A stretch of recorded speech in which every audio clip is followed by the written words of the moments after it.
¿Qué tal? Muy buenas noches. Mi nombre es Cruz Arturo Galaviz Rodríguez. Soy estudiante de la Universidad Tec Milenio.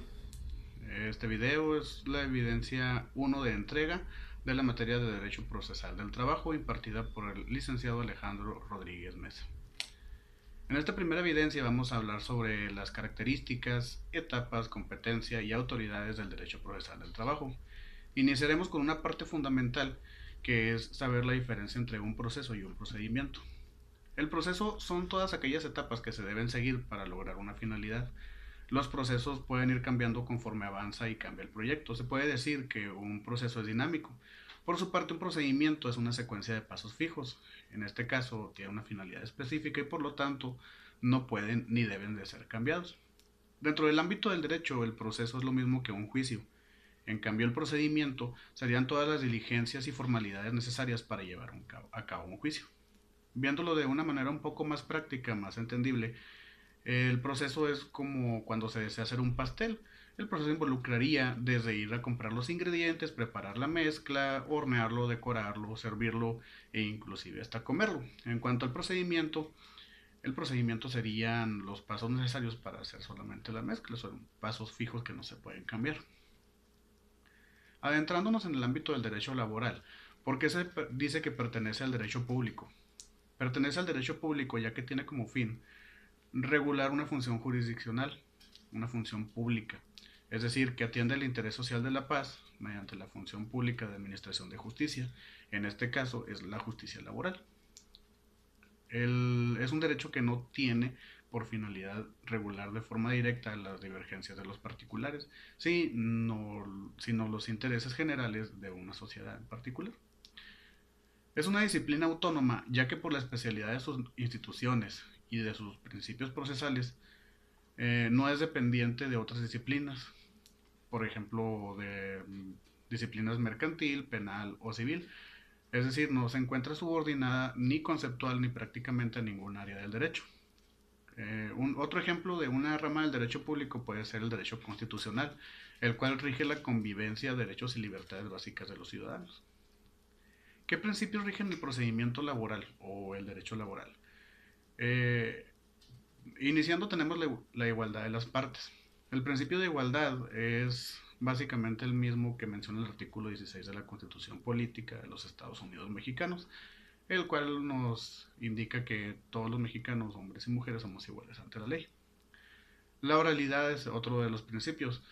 La oralidad se establece al tener la predominancia oral del proceso, lo que va a agilizar y aparte va a reforzar el principio de inmediatez del proceso. El impulso procesal tiene como objetivo propiciar el dinamismo, la funcionalidad y la dirección organizada de un proceso para que los procesos sean rápidos y expeditos.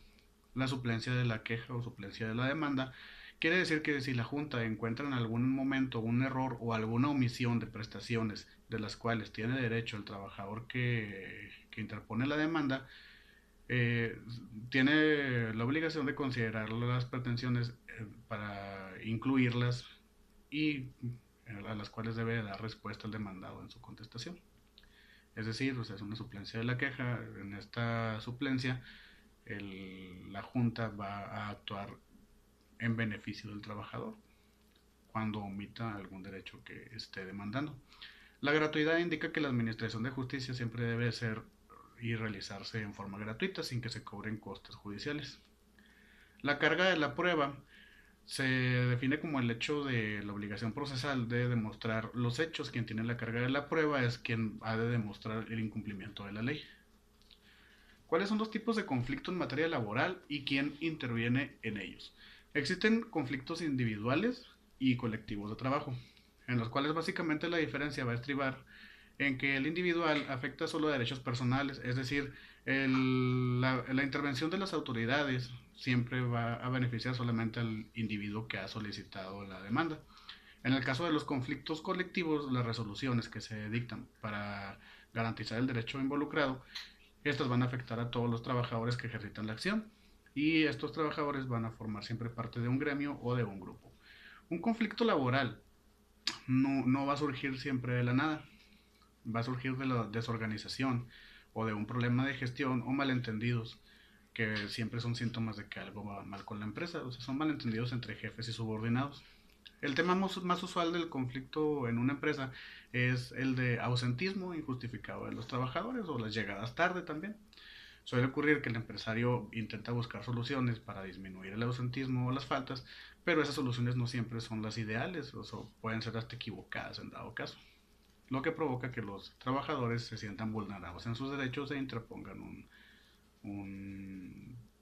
un asunto laboral en contra de la empresa. Para que una empresa no cayera en situaciones de problemas laborales, uno de mis pensamientos sería, o sea, primero que deben de proporcionar todas las prestaciones que por ley tienen derecho los trabajadores, no omitirlas y hacer un uso correcto de todas estas prestaciones. Sancionar a los empleados cuando corresponde y hacerlo siempre por escrito.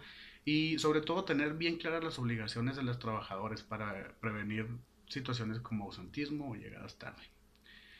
¿Qué autoridades intervienen en un conflicto laboral?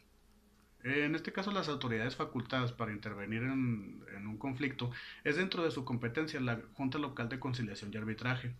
Esta va a conocer de los conflictos que se susciten y que sean de su jurisdicción, es decir, en el ámbito local, y que no incluyan ramas industriales o de empresas, materias comerciales industriales que estén contenidas en el artículo 123 en el apartado A de la Constitución Política o en el artículo 527 de la Ley Federal del Trabajo.